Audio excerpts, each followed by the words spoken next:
Hey guys, so I'm back. As you may have noticed, I did take a little hiatus last week. Again, that's because of the holidays, and I just wanted to spend some time with my family and not really have to focus too much on the whole YouTube thing. Anyways, I'm back. Hope you guys had a good holiday season, whatever you celebrate, and I really hope you guys had a good new year. I'm looking forward to 2018 in real life and also on YouTube, so I hope it's going to be exciting. But anyways, today's video is just a little bit of information on fixed shade hoods or flip hoods and auto darkening hoods, just to maybe steer you in the right direction to purchase one or the other. Now, I figure I'll just show off all of my welding hoods. You just saw it in the background.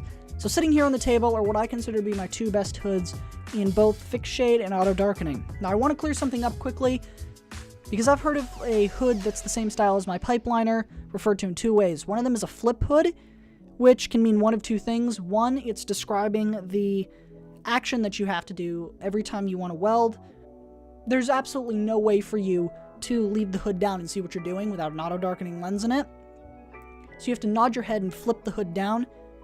Or they're actually talking about the physical flip front on the hood. So for some transparency in this video, I'm going to be calling them passive shades, just so you don't get confused with the whole flip front deal.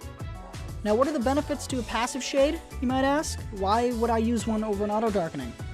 Well, you don't need batteries. They're never going to die on you. They will not fail you. They're never going to flash you because there's no sensors on it. It's just a glass lens.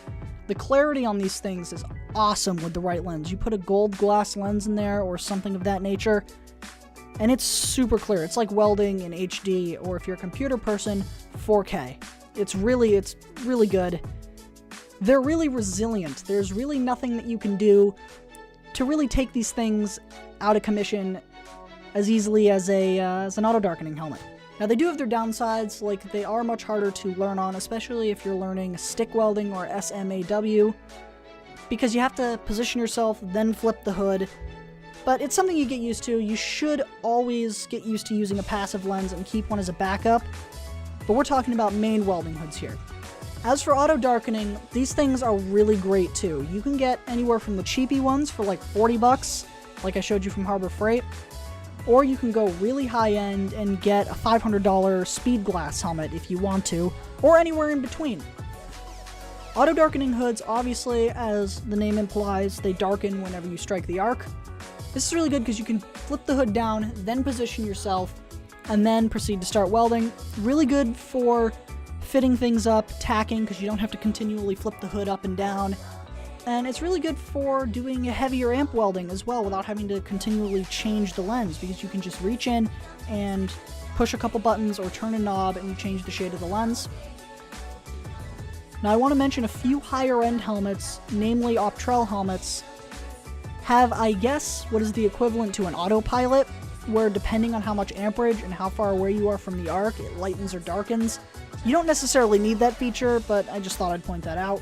Obviously, auto darkening helmets have sensors, that's how they pick up the arc, and this leads me into the disadvantages, where one of them is if you're blocking enough of the sensors, it will not pick up the arc and it will flash you. Now, I'm pretty sure Miller helmets have a solution to this called X mode, where it actually senses like the electromagnetic interference caused by the arc, and that darkens it as opposed to the light. So take that in consideration if you're doing that. Without X mode, though, auto darkening hoods don't weld well outside because of the sunlight. It can cause the helmet to darken prematurely, and then it's basically just a fixed shade.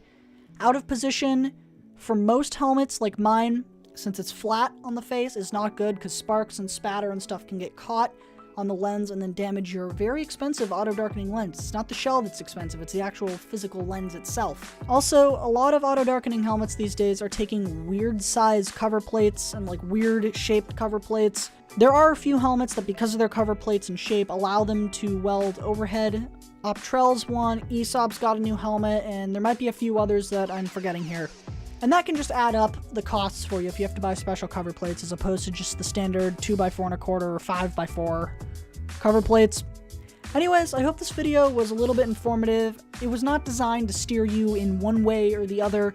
It was merely just out there to give you guys a little bit of information based off of my experience, just so you have something to compare each helmet with.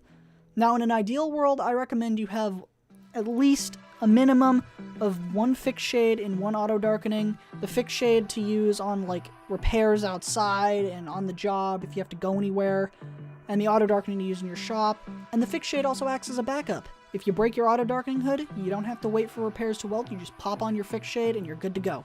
So anyways, I will see you guys next week. I don't know what you